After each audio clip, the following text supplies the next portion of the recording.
তবে আমরা মমতা ব্যানার্জির মতো আল্লাহর কসম খাবো না।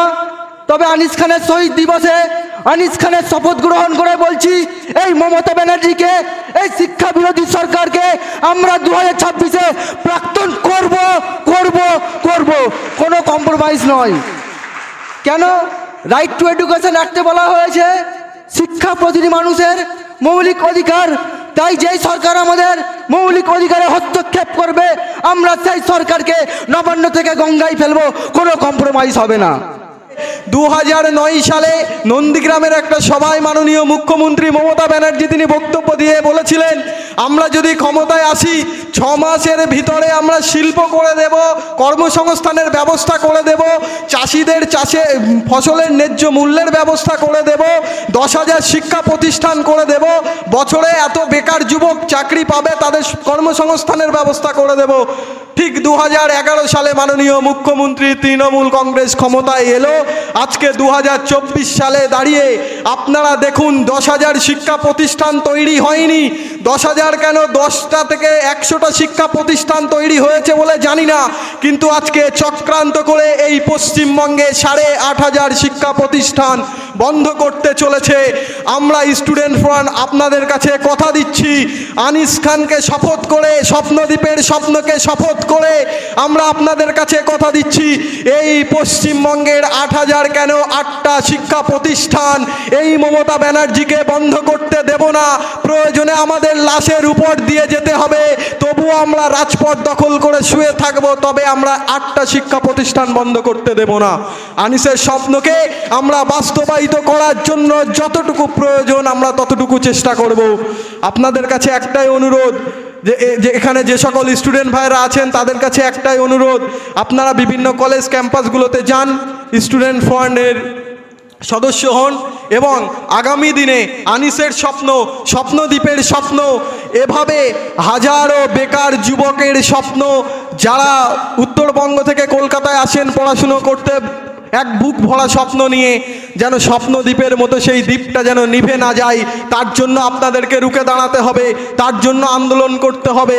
এবং সর্বপ্রথম একটা কথাই বলবো আপনাদের কাছে, সবার আগে আপনারা ভারতের সংবিধানটাকে পড়ুন এবং ভারতের সংবিধানটাকে আমরা আমাদের পরিবারকে পড়াই। তারপরে আমতা রাম সদয় কলেজ, সেখানে একজনকে, আমাদের একজন সহযোদ্ধাকে, তাকে ধরে মারা হয়, তার পা রীতিমতো চোট পায় সে পায়ে। আনিস খান তখনও সংগঠনের বয়স ওই মেরে কেটে 1.5 মাস 2 মাস, তখন আনিস সেইটার দায়িত্ব নেয়, তাকে ভয় দেখানো হয়, আমতার ওই ছেলেটাকে ভয় দেখানো হয়, তার এগেনস্টে গিয়ে আনিস সেখানে দাঁড়ায়, আনিস একা গিয়ে সেখানে প্রতিবাদ করে। এরই মধ্যে এত ভয় পাওয়ার কি হলো যে আনিসকে ছাদ থেকে ফেলে দিয়ে হত্যা করতে হলো, তা পুলিশকে কাজে লাগিয়ে। তৎকালীন আমতা থানার ওসি দেবব্রত চক্রবর্তী, তার নেতৃত্বে পুলিশ এবং সিভিক ভলেন্টিয়ার্স, তারা গিয়ে আনিসকে বাড়ির ছাদ থেকে ফেলে দিয়ে হত্যা করে। তার থ্যাতলানো দেহ যা দেখলে আজও আমরা শিহরিত হই, সেটা তার বাড়ির সামনে পড়েছিল।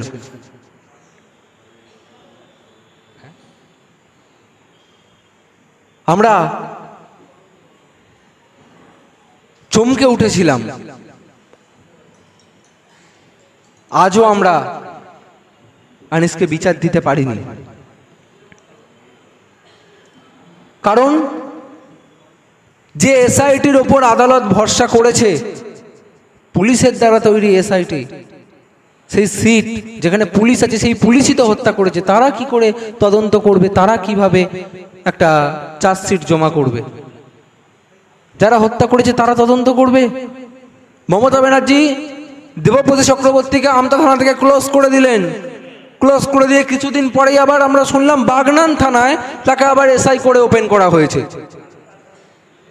আমরা বাগনান থানার সামনে অবস্থান বিক্ষোভ করে সেই দেবব্রত চক্রবর্তীকেও বাগনান থানা থেকে সরিয়েছি। তারপরে আমতা ওসি কিঙ্কর মণ্ডল তিনি এলেন, তিনি এসে বললেন থানার মধ্যে যে এই আন্দোলনের সঙ্গে কোনো ভদ্রলোক যুক্ত নেই, এই আন্দোলনের সঙ্গে অনেক মাওবাদী যুক্ত আছে, আলিয়া ইউনিভার্সিটির এবং বিভিন্ন পাতাখোররা যুক্ত আছে। একজন ওসির বক্তব্য। আর একজন চোর, যার নাম মুখে আনতে আমার লজ্জা পায়, তিনি বললেন আনিস মদ খেয়েছিল। আর একজন যিনি মানবাধিকার কমিশন যাকে বলেছে নটোরিয়াস ক্রিমিনাল, তিনি বললেন আনিস পাইপ বেয়ে নামতে গিয়ে, ছাদ থেকে পাইপ বেয়ে নামতে গিয়ে পড়ে মারা গেছে। আমাদের লজ্জা হয় তারা যে জনপ্রতিনিধি, তারা যে একটা রাজনৈতিক দলের হয়ে বক্তব্য রাখেন সাধারণ মানুষের সামনে, এটা ভেবেই আমাদের লজ্জা হয়। একজন ছাত্র, তার কি দোষ ছিল? সে আলিয়া বিশ্ববিদ্যালয়ে যখন আন্দোলন চলছিল তখন সেখানে গিয়ে অনশন করেছিল। শামসুর স্যার ভালো বলতে পারবেন, তিনি গেছেন আনিসকে বোঝানোর জন্য যে অনশন তুলে নে, সকলে অনশন তুলে নিয়েছিল, আনিস অনশন তুলে নিয়েও বলেছিল আমি একা হলে একাই অনশন করে যাব, কিন্তু আমার দাবি আমি আদায় করে ছাড়বো। এই জেদের কাছে মমতা ব্যানার্জি পরাস্ত হয়ে ওকে খুন করতে মমতা ব্যানার্জি বাধ্য হয়েছে। কিন্তু এই খুনের মধ্য দিয়ে মমতা ব্যানার্জি হাজার হাজার আনিস খানের জন্ম দিয়েছেন। আজকে স্টুডেন্টস ফ্রন্টের প্রত্যেকটা সদস্য তারা আগামী দিনে আনিস খান হয়ে উঠবে, এই লড়াইয়ে তারা আছে এবং তারা আনিস খানের ন্যায় বিচারের দাবি যতদিন তাদের দেহে প্রাণ থাকবে তারা লড়াই করবে। একটা আনিস খানকে মেরে দিয়ে আর একটা আনিস খানকে বা সাজিদ হোসেনকে, এদেরকে মেরে দিয়ে আপনি গোটা প্রজন্মের লড়াইকে ধ্বংস করতে পারবেন না, একটা আদর্শকে ধ্বংস করতে পারবেন না। আনিস খান একটা স্ফুলিঙ্গের নাম, একটা আগুনের স্ফুলিঙ্গ। দাঁত থেকে দাবানল তৈরি হবে, দাবানল। আর সেই দাবানলে আপনার এই শাসকের যে চরিত্র, আপনার দলের যে চরিত্র, আপনার প্রশাসনের যে চরিত্র, সেটা পুড়ে ছারখার হয়ে যাবে। আপনারা জানেন আমাদের রাজ্যে একাধিক ছাত্র খুন করা হচ্ছে। খুনগুলোকে কি কেন্দ্রের ফ্যাসিস্ট সরকার, কি রাজ্যের স্বৈরাচারী সরকার প্রাতিষ্ঠানিক রূপ দিতে চলেছে। আমরা স্টুডেন্ট ফ্রন্ট মনে করি যদি নাজিব আহমেদের খুনিরা সঠিক শাস্তি পেত তাহলে রোহিত ভেমুলা খুন হতো না। যদি রোহিত ভেমুলার খুনিরা দৃষ্টান্তমূলক শাস্তি পেত তাহলে আনিস খানের খুন হতো না। যদি আনিস খানের খুনিরা দৃষ্টান্তমূলক শাস্তি পেত তাহলে মালদা জেলার ছাত্র সাজিদ হোসেনকে খুন হতো না। যদি সাজিদ হোসেনের খুনিরা দৃষ্টান্তমূলক শাস্তি পেত তাহলে উত্তম মান্ডিকে খুন হতো না। খুনিদেরকে বহাল তবিয়াতে খোলা আকাশের নিচে রেখে এই সরকার প্রমাণ করছে উচ্চশিক্ষার দরজা বন্ধ। তাই আমরা এই প্রতিবাদ সভা আয়োজন করেছি। রক্তদান শিবিরের ওপর হামলা চালায় এবং সেখানে নওশাদ সিদ্দিকী উনি যাচ্ছিলেন ওই রাস্তা দিয়েই, তো উনি একটু দেখা করে যাওয়ার জন্য রক্তদাতাদের সঙ্গে উনি দাঁড়ান। সেখানে তাকেও হেনস্থা করা হয় এবং আনিসকে ওই রক্তদান শিবিরটা করতে দেয়া হয়নি। তখন সংগঠনের বয়স, আমাদের স্টুডেন্টস ফ্রন্টের বয়স মাত্র 1.5 মাস। সদস্য সংখ্যা মেরে কেটে রাজ্য জুড়ে 10 থেকে 12 জন। সকলের সঙ্গে যোগাযোগ চলছে। তারপরেই আমি তখন ব্যাঙ্গালোর, একটি অসুস্থ একজনকে নিয়ে ব্যাঙ্গালোরে ছিলাম। সেখানে হঠাৎ রাত 3টের সময় শামীমদা পোস্ট করে যে আনিসকে খুন করা হয়েছে বাড়ির ছাদ থেকে ফেলে। সাথে সাথে ফোন করি আমরা বিভিন্ন জায়গায়, আমি খবরাখবর নিই। আমি এতটা দুর্ভাগা যে ওর শেষ যাত্রা, যেটা ওর সমাধিস্থ, আমি সেখানে উপস্থিত থাকতে পারিনি। আমরা স্টুডেন্টস ফ্রন্ট সেই দিনই প্রথম বিরাট বড় ধাক্কা খেয়েছিলাম যে একটা সংগঠনের বয়স মাত্র 2.5 মাস। এই সময় এমন, আমরা মমতা ব্যানার্জির বিরুদ্ধেও তখনও কিছু বলিনি, আমরা নরেন্দ্র মোদীর বিরুদ্ধেও তখনও কিছু বলিনি, আমরা কারুর বিরুদ্ধেই কিছু বলিনি। শুধু একটা রক্তদান শিবির আয়োজন করেছিলাম, ইমতিয়াজও ছিল সেখানে আনিসের সঙ্গে রক্তদান শিবিরটা অ্যারেঞ্জ করায়, এবং ফ্রি মেডিকেল ক্যাম্প, সেখানে ওষুধ ছিল, সেই ওষুধগুলোকে তারা নষ্ট করেছিল তৃণমূলের শাসক দলের নেতৃত্বে গুন্ডা বাহিনী।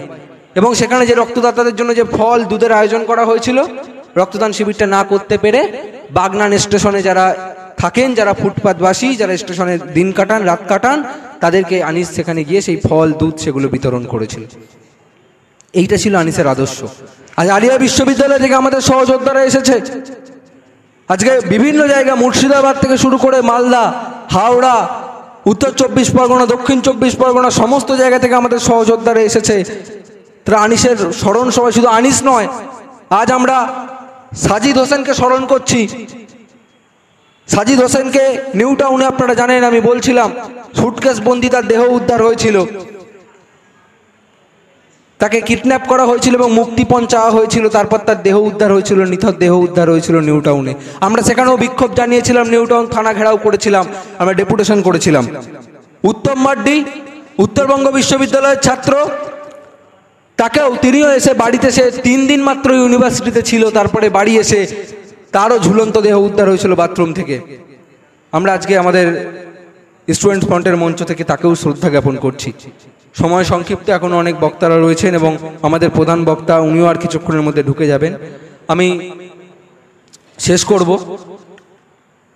প্রার্থনা করো হে জীবন, হে যুগ সন্ধিকালের চেতনা, আজ শক্তি দাও যুগ যুগ বাঞ্ছিত দুর্দমনীয় শক্তি, প্রাণে আর মনে দাও তুষার শেষে গলানো উত্তাপ, টুকরো টুকরো করে ছেড়ো তোমার অন্যায় আর ভীরুতার কলঙ্কিত কাহিনী, শোষক আর শাসকের নিষ্ঠুর একতার বিরুদ্ধে একত্রিত হোক আমাদের সংহতি। তাই গ্রামনগর, মাঠপাথার, বন্দরে তৈরি হও কার ঘরে জ্বলেনি দ্বীপ চির আধার, তৈরি হও কার বাছার জোটেনি দুধ শুকনো মুখ, তৈরি হও মাঠে কিষান কলে মজুর নৌজওয়ান, জোট বাঁধো এই মিছিল সব হারার সব পাওয়ার, এই মিছিল প্রতিবার যশোদামার রক্তবীজ, এই মিছিল স্বামীহারা অনাথিনীর চোখের জল, এই মিছিল শিশুহারা মাতা পিতার অভিশাপের, এই মিছিল, এই মিছিল সব হারার সব পাওয়ার, এই মিছিল হও শামিল, হও শামিল, হও শামিল। আজকের আমাদের এই সভায় শামিল হওয়ার জন্য আপনাদের প্রত্যেককে আমি স্টুডেন্টস ফ্রন্ট পশ্চিমবঙ্গ রাজ্য কমিটির সম্পাদক হিসাবে আরও একবার ভালোবাসা জানাই, কৃতজ্ঞতা জানাই। আমি আমার বক্তব্য এখানেই শেষ করছি। ইনকিলাব জিন্দাবাদ, স্টুডেন্টস ফ্রন্ট জিন্দাবাদ।